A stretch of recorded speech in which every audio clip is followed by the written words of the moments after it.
Hi, my name is Chukwemeka Nwafo. I'm a principal materials and corrosion engineer.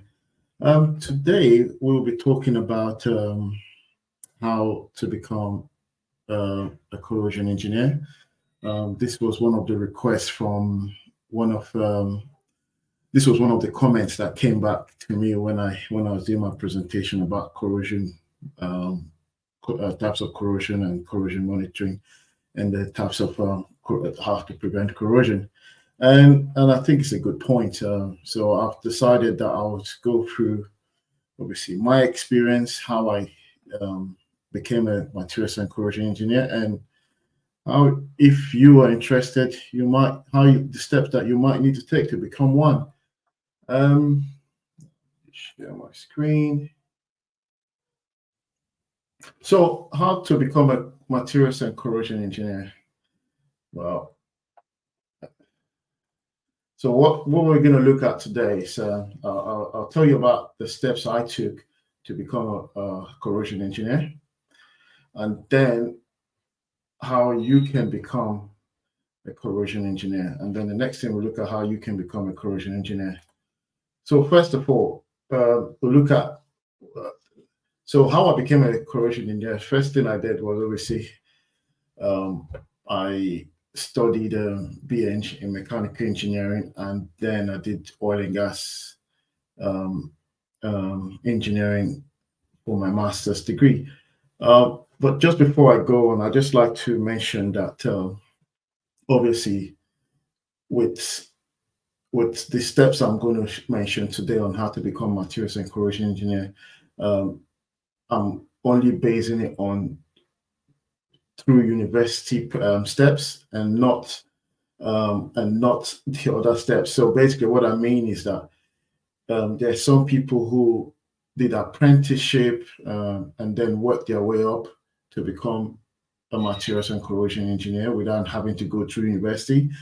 And then there's people like us, obviously, who did a degree in sciences and then went ahead to become a materials and corrosion engineer. So this is what I'm focused on. So just before people start to say, "Oh no, you didn't have to do that." Yes, there's other ways, but I'm only focusing on university and then obviously working to become a materials and corrosion engineer. So how did I become one? So basically, I did my qualification. So I first of all started with doing my BEng degree, which I did in Queen Mary University of London, and I studied mechanical engineering. Which after I got a job in a company called AkzoNobel. They've basically changed company names now. They're now called International Paint.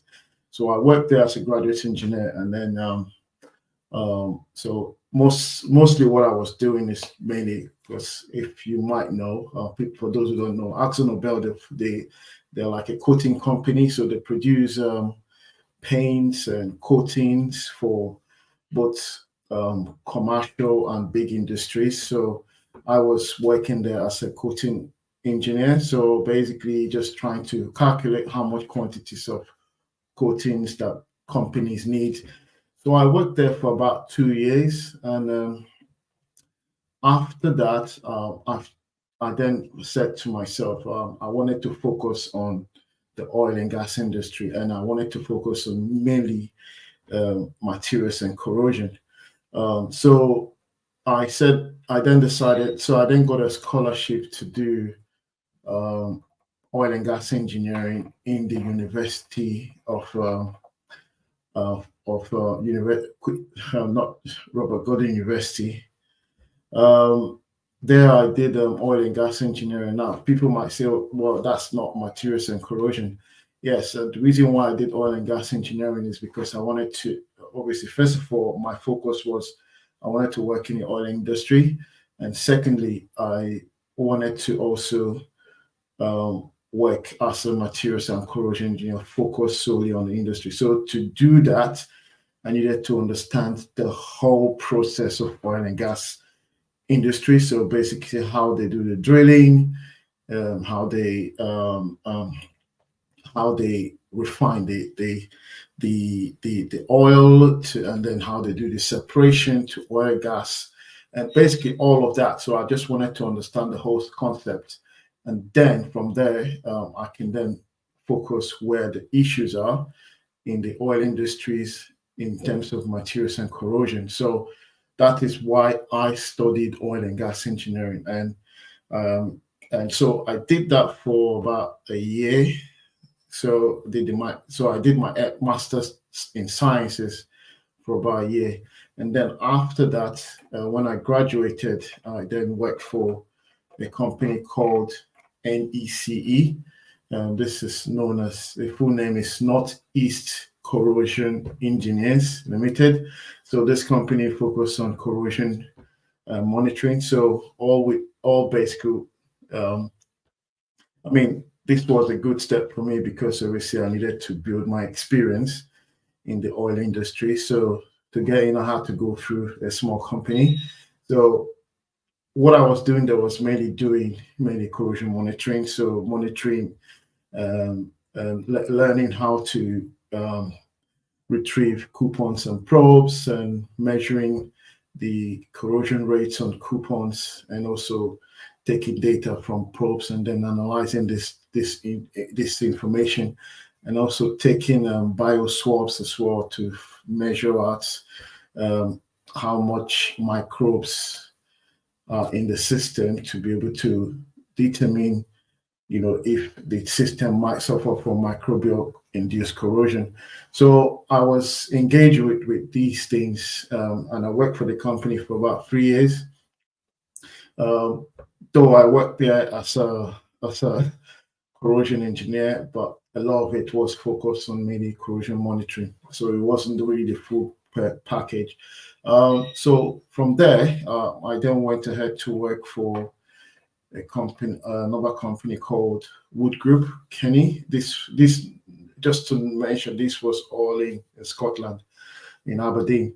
So I worked there in Wood Group as a corrosion engineer. This is where I started building up my experience in materials and corrosion. So with this one, I started with this company. I started working in the full package as a corrosion engineer. So where did many material selection reports, did specification, corrosion risk assessment. So I was taught all of these things while working for Wood Group Kenny, together with my experience from NECE, in terms of corrosion monitoring, just to have the full package of understanding of corrosion engineer and the issues that oil and gas industry suffer. So after that, this company, I moved on to where I am today, which is ENI, or they've changed their name now to Any Progetti. So I'm working here now for nearly 9 years. So I started up as a senior corrosion engineer, worked my way up. I'm now a principal materials and corrosion engineer. So basically, this is just how I got to become a materials and corrosion engineer, and the steps I took to become one. Now, so the next thing we're looking at is how can you become a corrosion engineer? Well, the simplest way is, as I mentioned before, it's having a qualification. So this qualification could be, you could either, the first way, you could either use through the same process I use, which I know it's a little bit long, but this is for people who have already got a degree in mechanical engineering. You can still become a corrosion engineer if you decide to, but if you have a materials you have a degree in material engineering, you don't obviously need to go through that. Or you could, if you're still new, you can also apply for a university course, mainly that can take about 3 years, and then that can help. That could be a good way to also build up to become a corrosion engineer. So qualification is one of the main things. So you can either do a BEng materials engineering, So I've listed a few universities which specialize in this type of degree. So we've got University of Sheffield. They usually do it for 3 years. Swansea University for 3 years. And we've got University of Glasgow as well. But theirs slightly longer, which is 4 years. And then University of Oxford also do it, which is 4 years. And then the most popular one is the University of Manchester.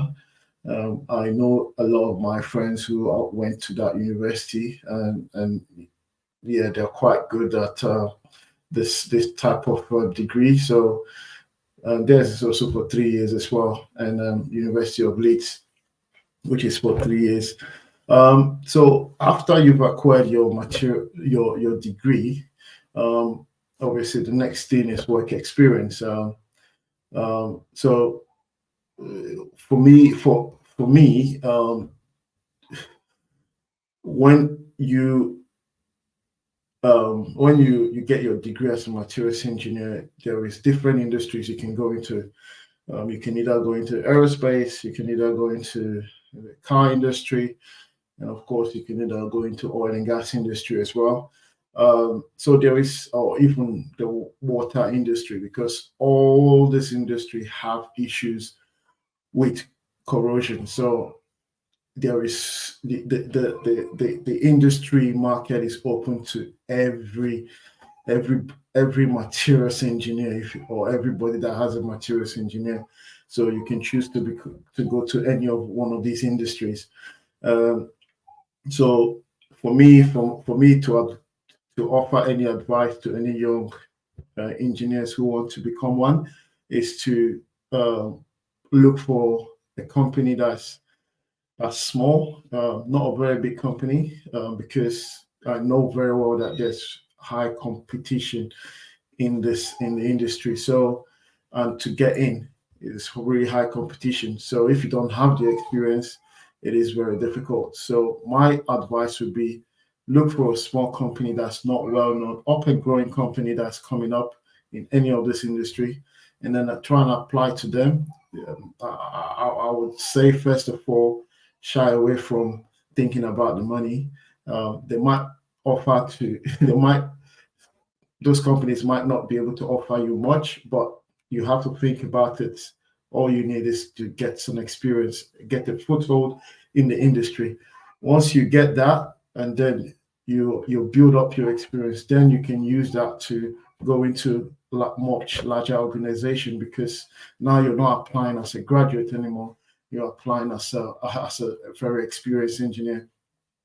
So yeah, this is my advice to anyone who wants to become a materials and corrosion engineer.